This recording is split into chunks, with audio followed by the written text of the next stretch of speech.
नमस्कार समस्त भारतवाणी परिवार। हम सुन रहे हैं महाभारत की कथा। विश्व के सबसे बड़े सबसे लंबे महाकाव्य की कथा राधेश्याम महाभारत के सौजन्य से।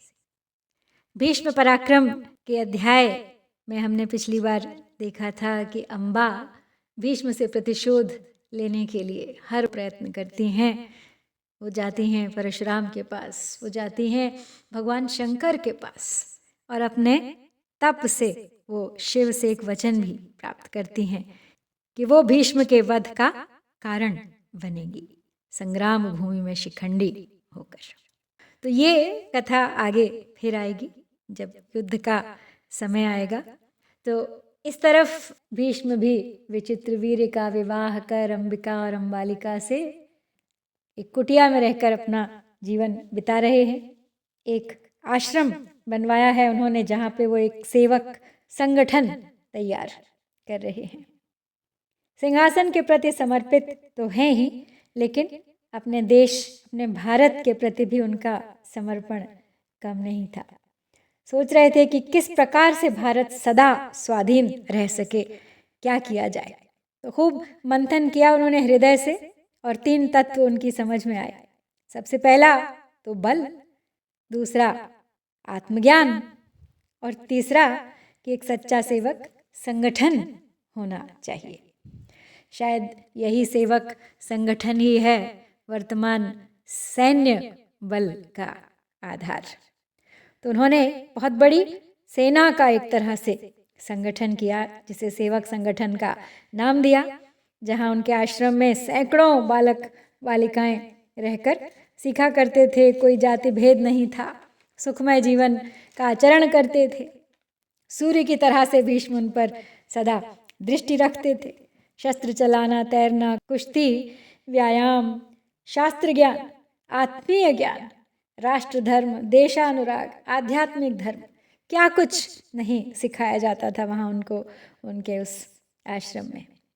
तो कुछ दिन उन सबको अपने साथ रख उन सबको शिक्षा दे और उन्हें राष्ट्र के प्रति समर्पित कर दिया करते थे। और उसके बाद फिर वो नगर नगर गांव गांव में ढूंढकर लोगों की सहायता किया करते थे। जहाँ कहीं भी आवश्यकता होती थी उनके बल विक्रम को प्रकट करने की, वो पहुंच जाते थे स्वयं भीष्म अपना सेना दल लेकर, नायक बनकर। और नगर के बीच जहाँ कहीं से भी उनका वो दल निकल जाता था, उसकी छवि देखकर लोग निहाल हो जाते थे। तो भीष्म पूरी तरह से समर्पित थे अपने देश के प्रति, सिंहासन के प्रति, अपने इस सेवक संगठन के गठन के प्रति।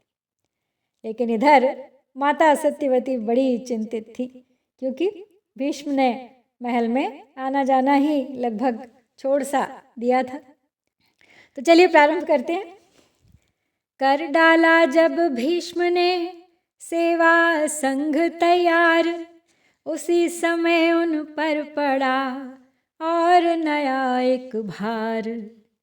अब ये भार इसलिए भी पड़ा है, विचित्र वीर की मृत्यु हो चुकी है और अंबिका और अंबालिका ने जिन पुत्रों को जन्म दिया है वे अभी नासमझ बालक हैं।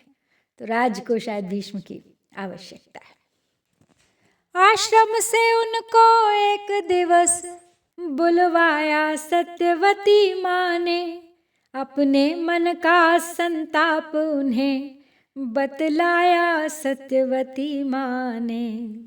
बोली, बेटा तुमने तो अब आना जाना ही छोड़ दिया, अपने घर से घर वालों से बिल्कुल तिनका सा तोड़ दिया। यह माना आश्रम में रहकर तुम युवक संगठन करते हो, इस तरह देश का आगे को भारी हित साधन करते हो। फिर भी क्या जाने कभी तुम्हें क्यों घर का ध्यान न आता है, जो देश तुम्हारा है उससे क्या घर बाहर हो जाता है। उत्तर देने को हुए उत्सुक शांतनु लाल। सत्यवती ने फिर कहा इस प्रकार तत्काल, तुम तो रहते हो आश्रम में, तज कर घर दर की चिंताएं। मैं किसके आगे प्रकट करूं चित्त के भीतर की चिंताएं। स्वर्गीय विचित्र वीर्य की जो भामिनियों ने सुत जाए हैं, जो पौत्र तुम्हारे होकर इस पृथ्वी मंडल पर आए हैं। वे दो बेटे धृतराष्ट्र पांडु इस समय अनसमझ बालक हैं। उनके बदले इस शासन के मंत्री गण ही संचालक हैं। मंत्री लोगों से गड़बड़ तो कुछ नहीं कभी हो जाती है।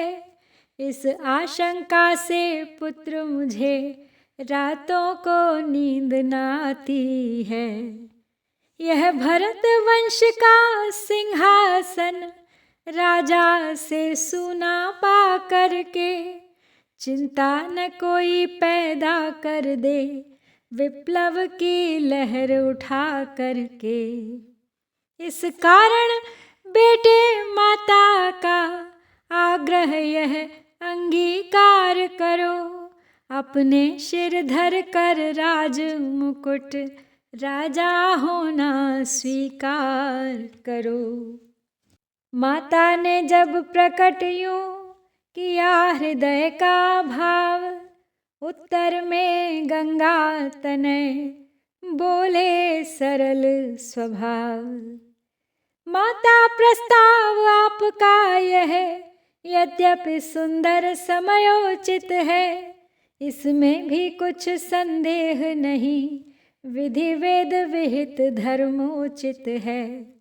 उसका पालन करना परंतु संभव न मुझे दिखलाता है। जो प्रण मैंने कर रखे हैं उनसे विरोध हो जाता है विदित आपको भी माता, मैंने जो दो प्रण ठाने हैं, वे दोनों प्रण धर्मानुसार आजीवन मुझे निभाने हैं। पहला यह राज मुकुट शिरधर मैं राजा नहीं कहाऊंगा, दूसरा ब्रह्मचारी रहकर जीवन संपूर्ण बिताऊंगा। माता की आज्ञा सिर धरना सुत का सत्कर्म कहाता है, प्रण पालन उससे भी ऊंचा क्षत्रिय का धर्म कहाता है।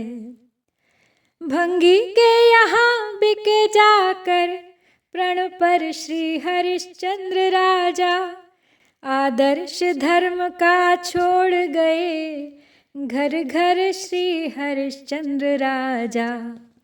जिस प्रण की आन बान पर ही दशरथ ने प्राण गंवाए हैं, प्राणों को देकर क्षत्रिय गण प्रण पालन करते आए हैं। प्रण से परतंत्र ना होता तो पहले ही शीश झुकाता मैं, क्यों गुरुवर परशुराम जी से भीषण संग्राम रचाता मैं। अचला चंचल होकर चल दे या चल विचल हो चल जाए, फिर भी यह संभव नहीं कभी प्रण शांतनु सुत के टल जाए। ओज भरे दृढ़ता भरे सुन सुत वचन गंभीर, सत्यवती कहने लगी हो अत्यंत अधीर। तुमने ऐसे प्रण ठाने हैं जिनमें कि तुम्हें लाचारी है, तो फिर आशा के मंदिर में अंधियारी ही अंधियारी है। जो होनी होना होती है वह कभी नहीं टल पाती है। पहले से ही सारी घटना उसके क्रम से घट जाती है। यदि सुख मिलना ही होता तो प्रण होते भीष्म लाल के क्यों। यौवन में ही दो दो बेटे बन जाते ग्रास काल के क्यों। विधिना के विविध विधानों में चलता न किसी का चारा है। हारा है अगर मनुष्य कहीं तो इसी जगह पर हारा है। जब समय पड़ा तो अपने भी कुछ काम न आए जीवन में। हे पुत्र भीष्म बस इतना ही दुख रहेगा माता के मन में। भीष्म तुरंत आवेश में आकुल उठे पुकार। माँ ने पाया क्लेश तो बेटे को धिक्कार। प्रण ठाने हैं मैंने तो क्या माता को दुख में देखूंगा। क्षत्रिय का धर्म भी रखूंगा बेटे का धर्म भी रखूंगा। मैं बिना लिए ही राज मुकुट ले लूंगा सिर पर भार सभी। पुत्रों की शिक्षा का साधन कर दूंगा भले प्रकार सभी। आखिर जिसका व्रत ही यह हो वह सेवक चुप क्यों कर होगा। सेवाश्रम वाला कैसे कटिबद्ध न सेवा पर होगा। माता अब सबकी सेवा ही जीवन का अपने बाना है। सेवा से ही बस जीना है सेवा में ही मर जाना है। जिस दिन अपनी सेवाओं से कुछ भी समाज सुख पाएगा उस दिन मनुष्य का अपना यह चोला सार्थक हो जाएगा। सत्यवती के चित्त को करके यूं संतुष्ट किया भीष्म ने राज्य का सब प्रबंध परिपुष्ट। जिस समय ध्यान से शासन का वे कार्य देखने लगे सभी। संपूर्ण प्रजा के सुख साधन दिन प्रतिदिन बढ़ने लगे तभी। शासन की जान न्याय ही है सो न्याय स्वयं वे करते थे। पुण्यात्मा जिससे सुख पाते पापी जन जिससे डरते थे। उनके ही द्वारा सेना का सारा संचालन होता था। उनके ही हाथों भली भांति गोध्वज का पालन होता था। ऋषियों मुनियों विद्वानों की पूजा वे सादर करते थे। अभ्यागत अतिथि आदिकों की सेवा वे सादर करते थे। अपने समीप के देशों पर आतंक जमाए रहते थे। संपूर्ण पड़ोसी रजवाड़े सिर उन्हें नवाए रहते थे। शासन के सभी विभागों पर अनुशासन उनका रहता था।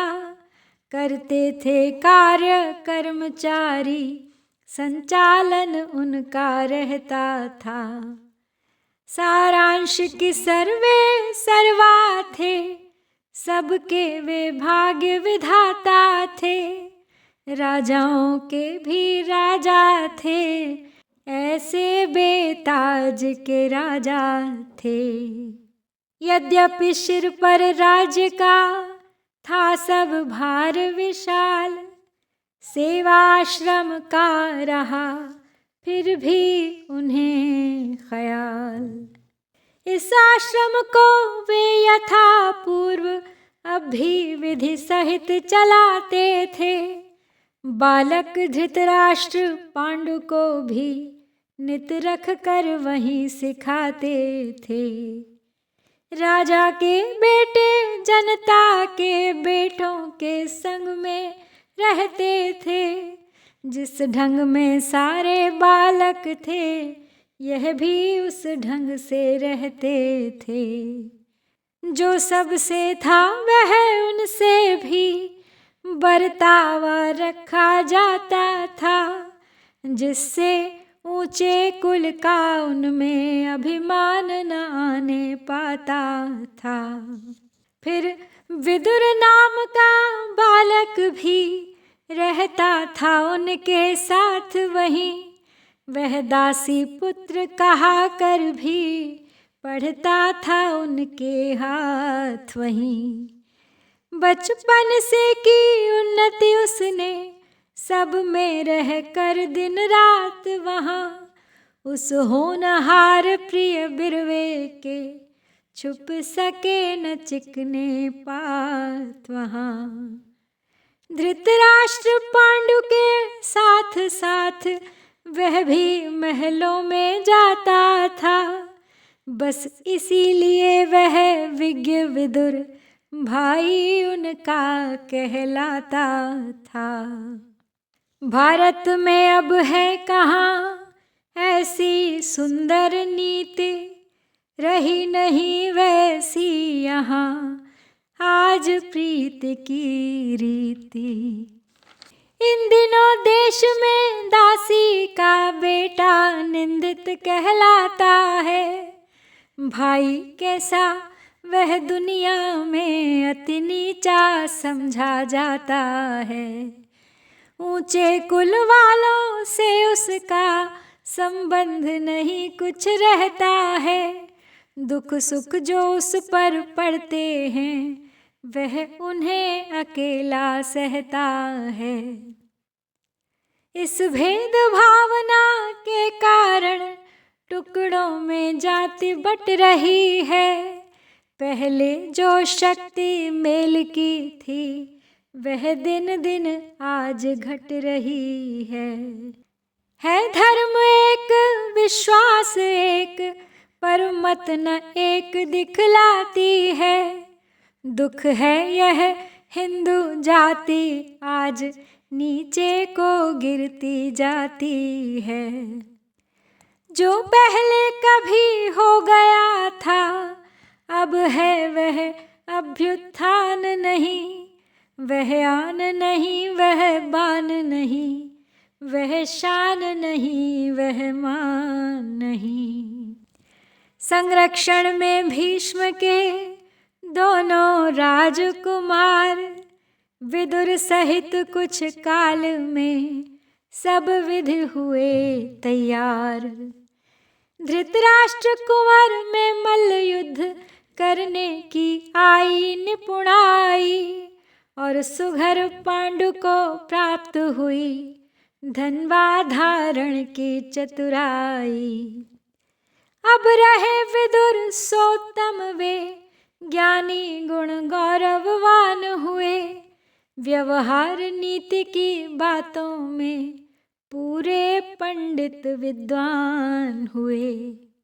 अब भी इतने कालोपरांत जग आदर उनका करता है।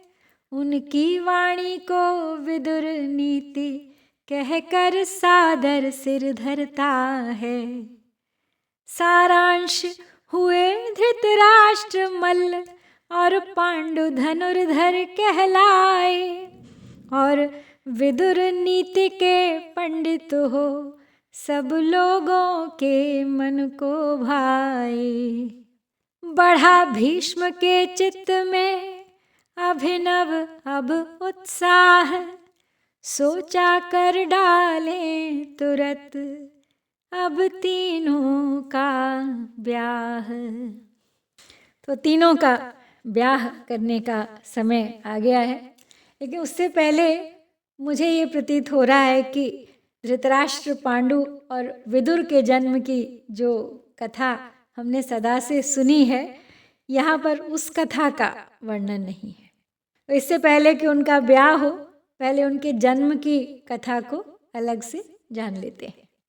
लेकिन उनके इस जन्म की कथा को हम जानेंगे कल का अध्याय आरंभ करने से पहले हम ये कथा सुन के फिर आगे बढ़ेंगे। तो प्रतीक्षा कीजिएगा, बने रहिए इस यात्रा में मेरे साथ अंत तक। ओम नमो भगवते वासुदेवाय। जय श्री कृष्ण, जय भारत।